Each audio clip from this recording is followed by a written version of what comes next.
liberal indoctrination on your dime.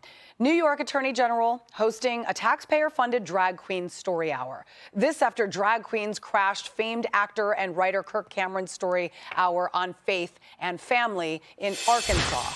All right, so Brave Books is the Christian conservative book publishing company, which I also am an author for, so I work closely with Kirk. Kirk's been doing a great job, basically touring the country. I'm supposed to join him at some point and reading story hours, right? Which many libraries have not allowed us in because we're not drag queens. Well, some have accused me of one, but that's a whole other story for another day.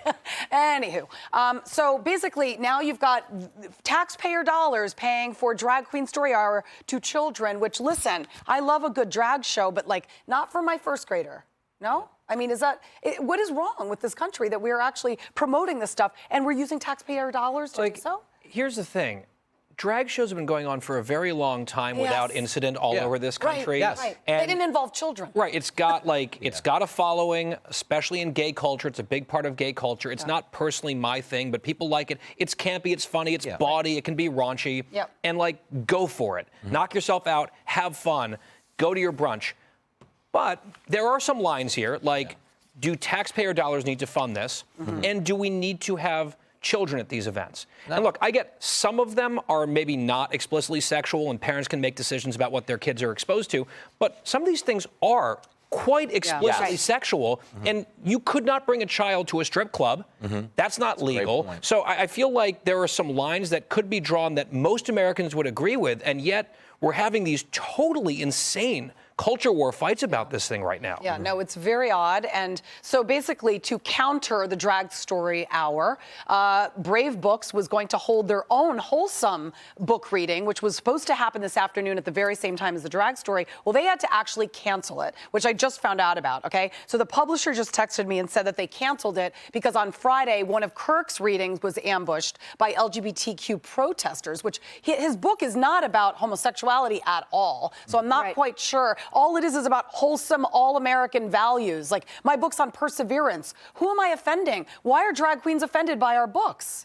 I don't understand. So they've canceled. So they canceled today's reading, which the libs of TikTok, the creator, is now our latest author for Brave Books. So this is And they canceled it because of threats. Because of violent threats against authors. Insane. It's awful. I mean, that's silence. That's infringement on free speech. But yet the drag queens are protesting, LGBTQ protesters at these wholesome story hours. It's insane. Well, it's no different than what we talked about yesterday when we were discussing the speaker at Stanford who was heckled and then everything that ensued from there. I've been on college campuses. A number of us that have spoken on college campuses know this game well, the heckler's veto, as you brought up, so that it becomes too expensive for us to really speak anywhere, and this is the same type of thing. I will say this, though. In my state of Tennessee, we outlawed this kind of crap, okay? We don't do drag queen story hours. We don't do drag shows for children. We don't do that. We don't do gender-affirming body mutilation for minors and the hormone therapy. We don't do that in Tennessee, right? And there has been a big outcry by the left that we have barred this. And they're saying, to your point, that drag is an art form.